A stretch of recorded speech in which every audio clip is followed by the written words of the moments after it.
ایک روز حضرت سلیمان علیہ السلام نے سب پرندوں کو حکم دیا کہ میرے دربار میں آ کر اپنا اپنا کمال بیان کریں. ہر پرندہ بتائے کہ اس میں کیا کیا خوبی ہے, کیا کیا کمال ہے. سیدنا سلیمان علیہ السلام کے حکم پر سارے پرندے جمع ہو گئے, حاضر ہو گئے. سب اپنا اپنا کمال بیان کرنے لگے, سب اپنی اپنی خوبیاں بیان کرنے لگے. جب ہدہد کی باری آئی تو اس نے کہا, حضور مجھ میں کمال یہ ہے کہ میں چاہے کتنا اونچا اڑتا ہوں اور زمین سے کتنی ہی دور ہو جاؤں, حضور میری نظر اتنی تیز ہے کہ میں میلوں دور اوپر سے نیچے زمین کے ذرے ذرے کو دیکھ لیتا ہوں. اور حضور سب سے بڑا کمال یہ ہے کہ نہ زمین کی ہر چیز کو دیکھ لیتا ہوں بلکہ زمین کے اندر جہاں پانی ہو میں وہ بھی دیکھ لیتا ہوں. اور حضور سب سے بڑا کمال مجھ میں یہ ہے کہ اوپر پرواز کرتے کرتے نیچے پانی کا ذائقہ بھی چکھ لیتا ہوں, پانی کا ذائقہ بھی معلوم کر لیتا ہوں کہ پانی میٹھا ہے یا کڑوا ہے. حضور یہ ہے میرے اندر خوبیاں. کہنے لگا, حضور آپ مجھے اپنے ساتھ رکھا کیجئے. آپ اپنے تخت پر تشریف فرما کے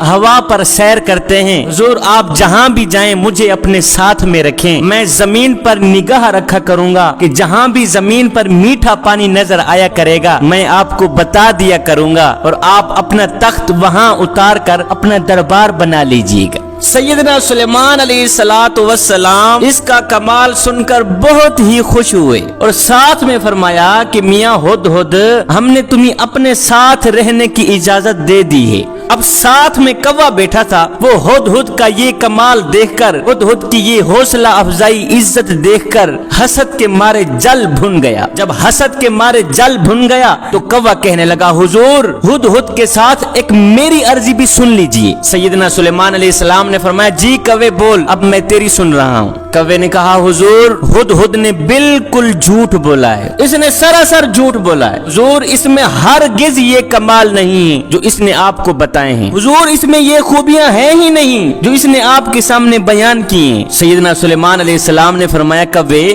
وہ کیسے؟ کوے نے کہا, حضور اتنی دور آسمان پر اڑتے ہوئے اگر یہ زمین کی سطح کی چیزیں بلکہ زمین کے اندر کی چیزیں بھی دیکھ سکتا ہے تو اس سے پوچھا جائے کہ یہ پھر شکاری کے جال میں کیوں پھنس جاتا ہے. حضور اتنی دور آسمان پر اڑتے ہوئے اگر یہ زمین کی سطح کی چیزیں دیکھ لیتا ہے پھر اس سے پوچھا جائے کہ یہ شکاری کے جال میں کیوں پھنس جاتا ہے, کیا شکاری کا جال اسے نظر نہیں آتا؟ حضور یہ جھوٹ بول رہا ہے, اگر یہ اتنی تیزی سے دیکھ لیتا تو شکاری کے جال کو دیکھ کر شکاری کے جال میں ہرگز نہ پھنستا. حضور جال کے اندر جو دانا پڑا ہوا ہوتا ہے یہ اس دانے کو کھانے کے لیے کود پڑتا ہے, اسے یہ نظر نہیں آتا ساتھ میں جال بھی ہے. حضور اگر یہ اتنا ہی با کمال ہوتا تو اسے دانے کے ساتھ ساتھ جال بھی نظر آ جایا کرتا. یہ سن کر سلیمان علیہ السلام مسکرا پڑے.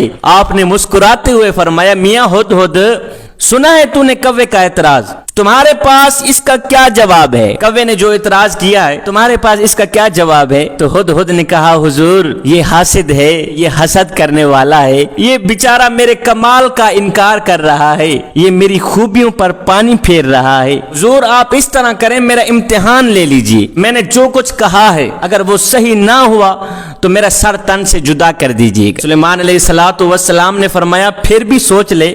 ہدہد کہنے لگا, حضور نظر تو واقعی میری تیز ہے, اس میں کوئی شک والی بات نہیں, میری نظر بہت ہی تیز ہے, جو میں نے کہا ہے بالکل سچ کہا ہے, لیکن جب اس پر قدرت کا پردہ پڑ جاتا ہے, جب اس پر تقدیر کا پردہ پڑ جاتا ہے, جب ان آنکھوں کے اوپر تیزی سے کام کرنے والی نظروں کے اوپر تقدیر کا پردہ آ جاتا ہے, ہے حضور جب تقدیر کا پردہ آ جاتا ہے پھر مجھے جال نظر آتا ہی نہیں. حضور اس حاسد کو میرے کمال پر اعتراض کرنا تو سوچا, لیکن اس کم بخت نے تقدیر کی حقیقت نہ سمجھی. حضور جب مقدر ہار جاتا ہے, جب نصیب ہار جاتا ہے, جب تقدیر ہار جاتی ہے تو پھر مجھے دانا تو نظر آ جاتا ہے, مجھے جال نظر نہیں آتا اور میں جال میں پھنس جاتا ہوں. جوانو, انسان کی تقدیر میں جو کچھ لکھا ہے وہ ہو کر ہی رہے گا. انسان لاکھ تدبیریں کرتا ہے اور ان پر کامیاب بھی ہوتا ہے, لیکن بعض اوقات ساری تدبیریں ناکام ہو جاتی ہیں اور کامیابی حاصل نہیں ہوتی. جوانو, ہر کام عقل سے کام لینا چاہیے,